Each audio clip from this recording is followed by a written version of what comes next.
Hello everyone, আজকের রেসিপিতে থাকছে আমার মায়ের হাতের তৈরি চিংড়ে আর ছোট মাছের টক। তো এটা আমার মা কিভাবে বানায় সেটাই আজকে আপনাদের সঙ্গে শেয়ার করছি।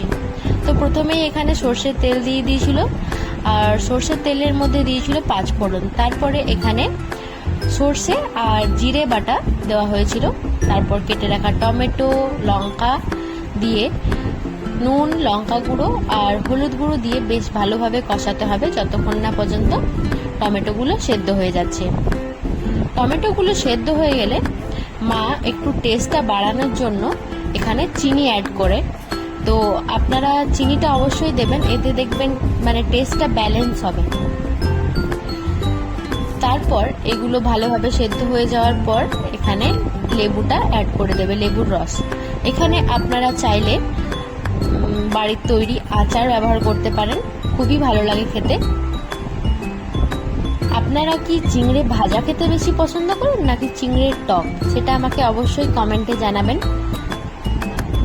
আর এগুলো কষানো হয়ে গেলে এবারে ধুয়ে রাখা মাছগুলো অ্যাড করে দিয়ে ভালোভাবে মশলার সঙ্গে কষিয়ে নিতে হবে। আর 5 থেকে 15 মিনিটের মধ্যে এই রান্নাটা তৈরি হয়ে যাবে।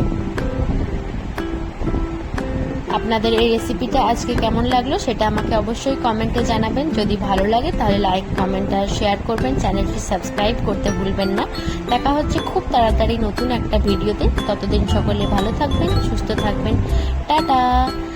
আর এই চিংড়ির মাছটা খেতে কি যে স্বাদ হয়েছিল, মানে আমি বলে বোঝাতে পারবো না। এটা আপনারা অবশ্যই বাড়িতে একবার ট্রাই করবেন।